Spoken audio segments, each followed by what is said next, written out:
This is Steelers Today. I'm Eddie Provident. With me is Dale Lolley. You're watching DK Pittsburgh Sports. Dale, we're back on the south side, man. It's been a while. Are you enjoying the cold weather here more than you were enjoying LA? No. I mean, I'm here every day, so it is what it is. It's just another day in paradise for you. Yeah. So we heard from Mike Tomlin yesterday. We heard from Ben Roethlisberger today. Obviously, not a happy building. Not too happy about how that game ended. I admire the fight that they showed on Sunday night, but man, that last drive for the Chargers and how the drive ended for the Steelers with the 2 sacks really kind of was a gut punch, and you can see Tomlin was a little different than he normally is in his press conferences. I thought yesterday with how much. I didn't really think he was. I think I looked at it. He took responsibility for what happened out there. At the same time, when your defense was compromised as it was, I don't know how anybody, necessarily expected things to be remarkably different. The fact that they had a chance to win that game, they were 6-point underdogs in that game for a reason. Right. They battled. The Chargers are a good football team. That game played out very much like the same way that the Chargers game against the Browns played out there. That was, a 47-42 game. The Chargers have a challenging offense to defend, and when you don't have all of your pieces, 5 Pro Bowlers out of the lineup, it makes a difference. It's not an excuse. It's just the reality of the situation. They still had a chance to win the game. They could have won the game. Quite frankly, I thought at one point they were going to win the game. Late in the fourth quarter, it just didn't work out for them. That's the way the NFL is this season. How else do you explain some of the odd things we've seen happen this year in terms of who beats who? I mean, the Jets have 2 wins. They've beaten the Titans and the Bengals. The Bengals. It's just craziness all around the league this year. Anything can happen. The AFC remains wide open. It just is. In terms of what's happened to the Steelers, we talked about it after the game on Sunday. Everything is still right there in front of them because they have so many division games remaining, and that remains their best path, their easiest path to get to the playoffs is to win the AFC North, and it's still right there available for them to do. They play the Bengals one more time at home. They play the Ravens twice. They got the Browns one more time. I mean, there's everything, like you said, everything there is in front of them. And I really thought that, and I realized, we talked about this on Sunday night, that some of the offensive plays in the fourth quarter came off of splash plays from the defense and the special teams. But I really did think we saw a little bit of something from the offense, a little bit of a spark that I think they can build on.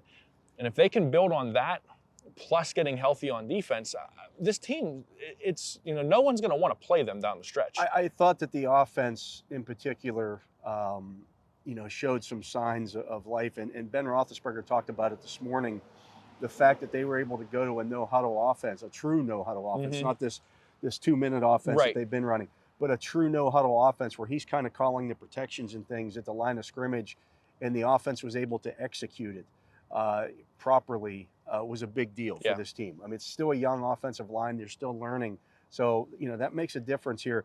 They haven't run as much no-huddle as they have in the past. And so, if they're able to do that, change the pace up a little bit at times, again, it makes a difference. They're not as predictable. Roethlisberger's able to get the defense into predictable defenses because, when they're running no huddle, the defense can't change it. Every team, when you're running the no huddle, every team has its default in terms of defense. So, if the opposing team's default is a cover 2, well, now Roethlisberger knows, okay, if we go no huddle here, I'm going to get cover 2. And he knows what the cover 2 beaters are. It makes a big difference because everybody has those defaults because you're not able to make as many.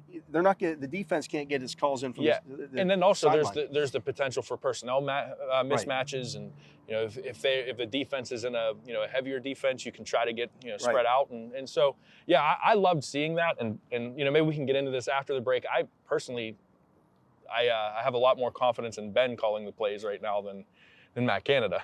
Well, he's got so much experience, and that's why you go back to Ben Roethlisberger in that situation. I know there are some people questioning why they would go with Ben, having not practiced last week. the experience that he has above the neck is just remarkably. It's just so much more. I mean, you're talking about a guy with 230 plus NFL starts compared to a guy who has 10. Yeah, I mean, exactly. It makes a huge difference. Yeah. So when we come back, we'll get back into that, get into a little bit of play calling. This is Steelers Today on DK Pittsburgh Sports.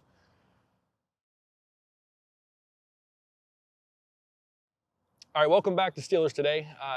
Dale, one of the things that and you tell me if I'm wrong about this, but one of the things that's really been bugging me is I realize that they're using Najee Harris a lot, but it seems like when they get inside the 10-yard line, they stop using him the way they're supposed to use him. In the last 2 games, they've had 7 snaps inside the 6-yard line, and he's gotten the ball on 1 of them.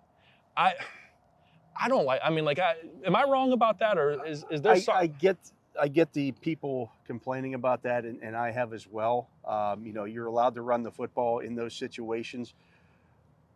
At the same time, the defense also has a pretty good idea that you're running the ball in those situations. Okay. And the offensive line, quite frankly, I was just, rewatching the play where Harris got stuffed for no gain. I don't know if anybody got a correct block on anybody. So, that's part of it. It's a lack of trust, I think, to a certain degree in the offensive line. But I also think they could be better about what they call and the personnel that they use down there for sure. And it's a mentality. Mm-hmm. You have to set plays up, and you have to know that if you're going to go for it on fourth and goal from the 2, you're allowed to run the ball before that because, you're trying to set things up. Everything looks worse when you lose, when you don't score, and when you lose. That's just the reality of it. You're going to be questioned about those things. You're going to be second guessed. Would I like to see them run the ball more down there? Absolutely. It's a mentality. I remember going back 2 years or 3 years ago when Randy Fichtner's first year, and they ran the ball an incredibly high amount inside the opposing 5. That's why James Conner had so many touchdowns. Could they do that with Najee Harris? Absolutely. It's just something. Again, you have to have that mentality. Trust your personnel packages, the big packages and those kind of things, and just do it. You can always throw out of those packages as well. So it's something that again I think they're still finding their way with in terms of a first-year offensive coordinator. At the same time, we're now 11 games into this thing, or 10 games. Yeah, 10 going into 11. Yeah. You got to find ways to get the ball in the end zone. If you do that, nobody complains about what play you did it with. That's just a reality. You brought up heavy packages. Is there any chance that you think that we'd see more of an extra offensive lineman and Derek Watt in these circumstances, or do you think he's just not going to telegraph running the ball like that? Well, I mean, they did it. When they got the pass interference penalty, they went to that package. It was the first time that Zach Banner has played this year.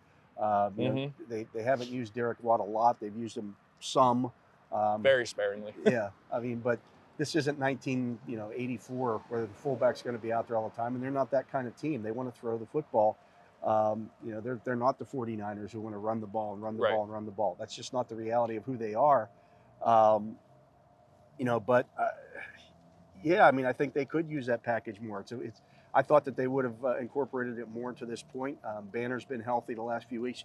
You'd like to have some way to get him on the field, and that's a good way to get his feet wet. Absolutely. That was the first snap that he had seen on Sunday since the third game of the preseason for them. It's just different playing in games. So, it's a good way to get him acclimated in case you do need him. Yeah. Well, that'll be it for us. Looking forward to Sunday against the Bengals and back at Heinz Field. Happy Thanksgiving, everybody. Thanksgiving. Real quick, favorite Thanksgiving side? Side? Yeah, side dish. Probably stuffing. Stuffing? I'm a sweet potatoes guy. So, well, hey, thanks for watching Steelers Today. For Dale Lolley and DK Pittsburgh Sports, I'm Eddie Provident. We'll see you after the holiday.